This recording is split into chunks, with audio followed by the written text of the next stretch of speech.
Governor Jerry Brown's recently revised budget left an $11 million deficit in the San Diego Superior Court system, resulting in 7 court closures and hundreds of lost jobs.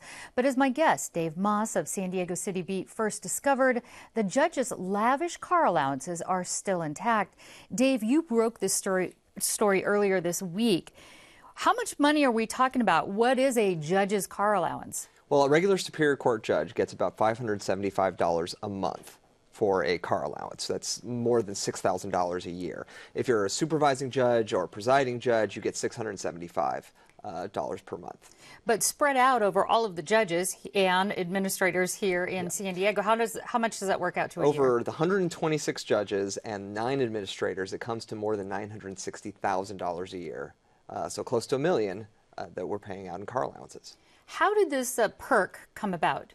It actually dates back more than 20 years, and when the county actually paid for the court. The county tied, judges' compensation and benefits to what county supervisors were getting. The county has since separated from the court. The state pays for it all, but yet they've kept these benefits. Are other county court systems, do they have allowances similar to this one? I called the 12 largest counties, and of the 12, other than San Diego, 2 of them had these allowances. San Bernardino County has been phasing them out, and then Costa County actually does give a car allowance, but it's about half of what our judges get. Ours is the highest in the state, I read in your article. It's the highest of the 12. Okay. What do the judges say about keeping this allowance in light of all of these budget cuts and closes to courthouses up in North County? Did they answer you about it? Well, it's funny because the judges were so very vocal about how painful these cuts were, how devastating these cuts were. They were, they came on this show and talked about it.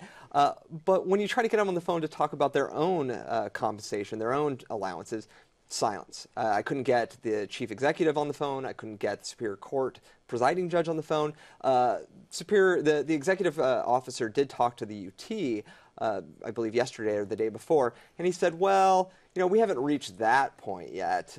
Main Street might not sell well with Main Street, but we just don't feel we've reached that point yet in the cuts. Explain to folks how these allowances are set and who sets the difference between the judge's salary and things like this. Well, their salary, which is about $178,000 a year, is set in the Constitution of California, and the number of judges is controlled by the legislature. Now, as far as how this money gets doled out, before we go on, meaning their jobs and their salaries are protected. Exactly, so that's not going anywhere. Right. And this car allowance was set 20 years ago or so, or 10 years ago, I think. But as far as their budget overall goes, that money gets given to them from the administrative office of the courts, and then that goes to the Superior Court, and then the judges decide how to spend it. There's like 2 committees just made up of judges who decide how everything is going to get cut, how everything is going to get spent. Essentially setting their own car allowance budget. Or refusing to cut it, yeah. Okay.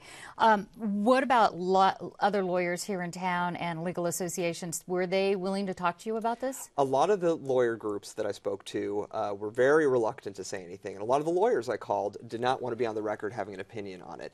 A few did, but the problem is that a lot of these people are going to have to come before the court.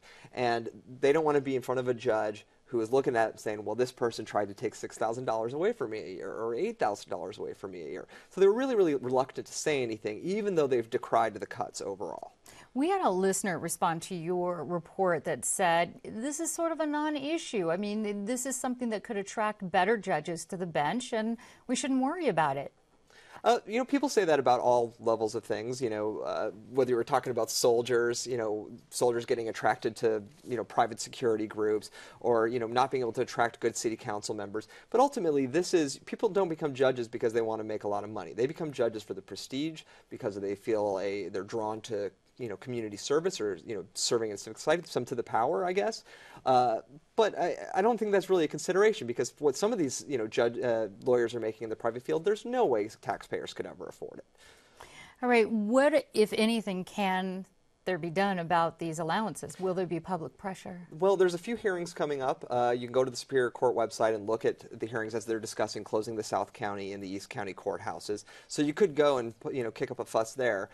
Beyond that, these are not particularly open budget hearings as they go forward in the next couple of years. So I don't know, write letters, talk to your legislators. It's very limited because it is a separate branch of the government. Well, I'm sure you'll be following up on this, as will we. So San Diego CityBeat reporter Dave Maass, thanks so much for talking with us. Oh, thank you.